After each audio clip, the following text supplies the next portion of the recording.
Hello and welcome to one and only Prabha. இன்னைக்கு நம்ம அரைச்ச சாம்பார் பண்ண போகிறோம்.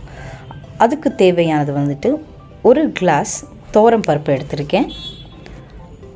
அதை நம்ம ஒரு ஹாஃப் கிளாஸ் வாட்டரில் ஒரே ஒரு வாட்டி வாஷ் பண்ணிக்கலாம். ஏன்னா அதில் பெஸ்டிசைட்ஸ் போட்டிருக்காங்களா, அழுக்கு இருக்கா நமக்கு தெரியாது இல்லையா. ஆல்வேஸ் பருப்போ அரிசியோ எதுவாக இருந்தாலும் will wash it and use it. So அதை வாஷ் பண்ணி எடுத்ததுக்கப்புறம் அதை நம்ம குக்கரில் போட்டு வேக வைக்கலாம். ஸோ ஒரு கிளாஸ் துவரம் பருப்புக்கு ஆல்மோஸ்ட் 2 to 2.5 கிளாஸ் வாட்டர் நான் இப்போ விட போகிறேன்.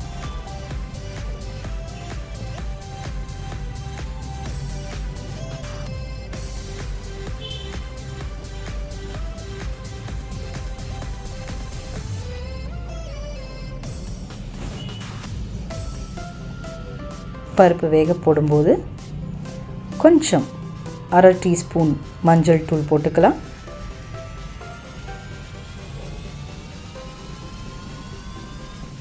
உப்பை சாம்பார் பண்ணும்போது போட்டுக்கலாம். குக்கரை மூடி ஒரு 5 to 6 விசில்ஸ், யூஸ்வலாக உங்கள் குக்கர் எவ்வளோ விசிலில் பருப்பு வேகுமோ 5 to 6 விசில்ஸுக்கு வேக போட்டுக்கலாம். கொஞ்சம் நேரம் சிம்மில் போட்டு ஆஃப் பண்ணிக்கலாம். ஒரு சைடில் புளி நனைக்கிறதுக்கு வெந்நீரை ரெடி பண்ணி வச்சுக்கலாம். இப்போது அந்த புளியை போட்டு அது தண்ணி ஆறினே புளி கரைஞ்சிடும். இப்போது அரைச்ச சாம்பாருக்கு தேவையான பொருட்கள்: 1 டீஸ்பூன் வெந்தயம், அதை ஒரு லைட்டாக ஃப்ரை பண்ணிவிட்டு 1 டீஸ்பூன் கடலைப்பருப்பு, ஒரு டீஸ்பூனோட ஜாஸ்தி ஒரு 1.25 டீஸ்பூன் கடலைப்பருப்பு, அதை கொஞ்சம் நல்லா லைட் ப்ரௌன் ஆற வரைக்கும் வறுத்துக்கலாம். 1 டேபிள் ஸ்பூன் தனியா கொரியாண்டர் சீட்ஸ், அது நல்லா சாம்பாருக்கு ஒரு நல்ல ஸ்மெல் கொடுக்கும். ஒரு 6 to 8 காஞ்ச மிளகாய், நீங்கள் உங்களோட ஸ்பைஸ் டேஸ்ட்டை பொறுத்து நீங்கள் போட்டுக்கலாம். இது எல்லாத்தையுமே ஒரு நல்ல வித்தவுட் ஆயில் ட்ரை ஃப்ரை, ஓகேவா? நான் இதில் எண்ணெயை வீட்டில் நீங்கள் பார்த்தீங்கன்னா ட்ரை ஃப்ரை, இது நீங்கள் ஃப்ரை பண்ணும்போது you will get a very nice aroma. அதை ஆறினதுக்கப்புறம் அது ஒரு மிக்ஸி ஜாரில் போட்டு அரைச்சிக்கலாம். அரைச்சா இந்த மாதிரி உங்களுக்கு ஃப்ரெஷ் சாம்பார் பவுடர் வரும். நம்ம கடையில் சாம்பார் பொடி வாங்கியும் பண்ணலாம், இல்லாட்டி வீட்டில் சாம்பார் பொடி திரிச்சு பண்ணலாம், இல்லாட்டி ஒவ்வொரு வாட்டி சாம்பார் பண்ணும்போது இந்த மாதிரி ஃப்ரெஷ்ஷாக திரிச்சிக்கலாம். இப்போ ஒரு இல்பச்சட்டியில் 1 டேபிள் ஸ்பூன் எண்ணெயை விட்டுக்கலாம். தேவையான கொஞ்சம் நீங்கள் நெய்யும் விட்டுக்கலாம். இப்போ நாங்கள் முருங்கைக்காயாக்கும் இன்றைக்கி முருங்கைக்காய் சாம்பார் பண்ண போகிறோம். முருங்கைக்காயை வாஷ் பண்ணி வச்சுருக்கோம். கொஞ்சம் கறி leaves, so that it will give a nice smell. First பண்ணும்போதே கொஞ்சம் கறி லீவ்ஸும் முருங்கைக்காயும் போட்டு, நான் எண்ணெய் இல்லை, நீங்கள் நெய்யில் வதக்கிக்கலாம். குட்டி வெங்காயம் கூட போடலாம். குட்டி வெங்காயமும் முருங்கைக்காயும் சேர்த்து போடலாம், உருளைக்கிழங்கும் முருங்கைக்காயும் சேர்த்து போடலாம். நம்பர் ஆஃப் வெஜிடபிள்ஸ் உங்களோட இஷ்டம். இதை லைட்டாக ஃப்ரை பண்ணிவிட்டு நம்ம ஆல்ரெடி நினச்சி வச்சுருந்த புளி தண்ணியை இப்போது இதில் விட போகிறோம். அதை நான் ஃபில்ட்ரு பண்ணி வச்சுருக்கேன்.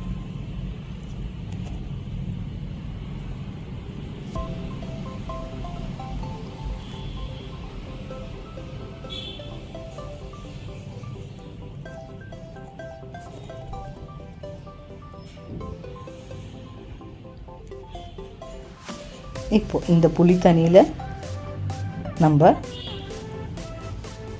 கொஞ்சமாக மஞ்சள் தூள், ஆல்ரெடி பருப்பில் போட்டுக்கிறதுனால கொஞ்சமாக மஞ்சள் தூள், 1 டேபிள் ஸ்பூன் உப்பு. Salt is always according to your taste. நான் நல்லா உப்பு போட்டிருக்கேன். அப்புறம் திருப்பி தேவையான நம்ம கடைசியில் கொஞ்சம் கூட உப்பு போட்டுக்கலாம். நாங்கள் எப்போவுமே சாம்பாரில் வெல்லம் போடுவோம். ஒரு சின்ன பீஸ் வெல்லம் போட்டிருக்கேன். பெருங்காயம், இது எல்லாத்தையுமே புளி தண்ணியில் நல்லா அது காயணும். அந்த பெருங்காயம் ஸ்மெல்லு, அந்த வெல்லம் கரைஞ்சி போய் அது எல்லாமே நல்லா காயிற வரைக்கும் வெயிட் பண்ணணும். இது நல்லா காஞ்சதுக்கப்புறம் நம்ம திரித்து வச்சுருக்கிற சாம்பார் பொடி, ஃப்ரெஷ் சாம்பார் பவுடரை கொஞ்சம் தண்ணியை விட்டு கரைச்சிக்கலாம்.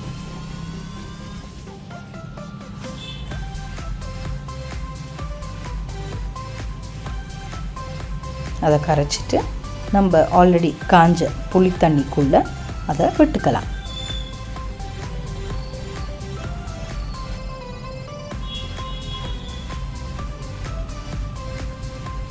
திருப்பி கொஞ்சம் கூட பவுலில் மிச்சம் இருக்கிறத தண்ணியை விட்டு கரைச்சி திருப்பி அதை விட்டுக்கலாம். இப்போது இந்த சாம்பார் பொடியோட பச்சை ஸ்மெல்லு, புளியோட பச்சை ஸ்மெல்லு, பெருங்காயத்தோட எஃபெக்ட் எல்லாம் இறங்குற வரைக்கும் நம்ம நல்லா அதை வதக்கலாம். கொஞ்சம் கொத்தமல்லி சாம்பார் பண்ணும்போதே போட்டுக்கலாம். ஸோ தட் அது வந்துட்டு ஒரு நல்ல ஸ்மெல் கொடுக்கும் சாம்பாருக்கு. அது வேகும்போது தண்ணியில் ஒரு நல்ல ஒரு கிண்டி கொடுத்துட்டு நல்லா பதையணும். இந்த மாதிரி அந்த புளி தண்ணியோட ஸ்மெல்லெல்லாம் போனதுக்கப்புறம் நம்ம குக்கரில் வெந்த பருப்பை தூக்கி இதுக்குள்ளே போட்டுக்கலாம். ஸோ பருப்பு போட்டதுக்கப்புறம் ரொம்ப நேரம் நம்ம அதை இது பண்ணணும்னு இல்லை, வேக வைக்கணும்னு இல்லை. நம்ம ஆல்ரெடி புளி தண்ணியும் சாம்பார் பவுடரும் போட்டுட்டு நல்லா கொதிக்க வச்சு ஸ்மெல் எல்லாம் போனதுக்கப்புறம் கடைசியாக நம்ம பருப்பை போட்டுட்டு ஃப்ரம் த நெக்ஸ்ட் 2 to 3 மினிட்ஸ்க்குள்ளே அது ஒரு கொதி வந்ததுக்கப்புறம் நம்ம அதை ஆஃப் பண்ணிக்கலாம். இப்போ பார்த்தீங்கன்னா கலர்ஃபுல்லாக இருக்குது பார்த்தீங்களா சாம்பார். So it depends. சில பேர் என்ன பண்ணுவாங்க, நான் கூட கொஞ்சம் காஷ்மீரி சில்லியும் கொஞ்சம் நார்மல் சில்லியும் ஆட் பண்ணிப்பேன் for the sake of colour. அது மட்டும் இல்லாமல் நல்லா ஃப்ரை பண்ணணும். அது நம்ம அந்த சாம்பார் பொடிக்கு ஃப்ரை பண்ணுறோமே, அது ரொம்ப முக்கியம். இப்போ நான் திருப்பி சால்ட் ஆட் பண்ணியிருக்கேன். நீங்கள் டேஸ்ட் பண்ணி பார்த்துட்டு அந்த டைமில் இருக்கிற சால்ட்டை ஆட் பண்ணிக்கலாம். மேலால் நான் நெய் விட்டுருக்கேன். நெய் is optional. If you feel ghee is fat, use பண்ண வேண்டாம். If you are normally using ghee in your food, நீங்கள் இது மாதிரி மேலால் கூட நெய்யை விட்டுக்கலாம். பார்த்திங்களா, சாம்பார் நல்லா கொதிச்சாச்சு. இது நம்ம இப்போ அடுப்பை ஆஃப் பண்ணிவிட்டு ஒரு பாத்திரத்தில் ட்ரான்ஸ்ஃபர் பண்ணிக்கலாம்.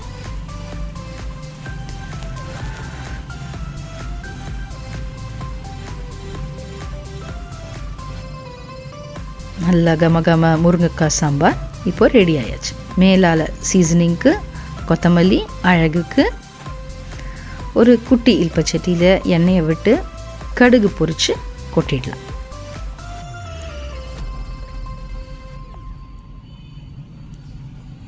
இந்த மாதிரி ஹாட்டாக சர்வ் பண்ணுங்கள். இதுக்கு தொட்டுக்க பொட்டேட்டோ ஃப்ரை நல்லா போகும். வெண்டைக்காய் கறி பண்ணலாம், சக்கரவள்ளி கிழங்கு பண்ணலாம். நீங்கள் தொட்டுக்க என்ன வேணால் பண்ணலாம். You can do any type of curry and serve it with hot rice and sambar.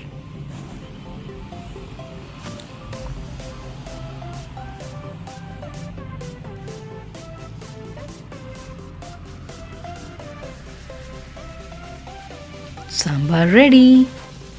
உங்களுக்கு இந்த வீடியோ பிடிச்சிருக்குன்னா லைக் பண்ணுங்கள், கமெண்ட் பண்ணுங்கள், சப்ஸ்கிரைப் பண்ணுங்கள், எல்லாருக்கும் ஷேர் பண்ணுங்கள்.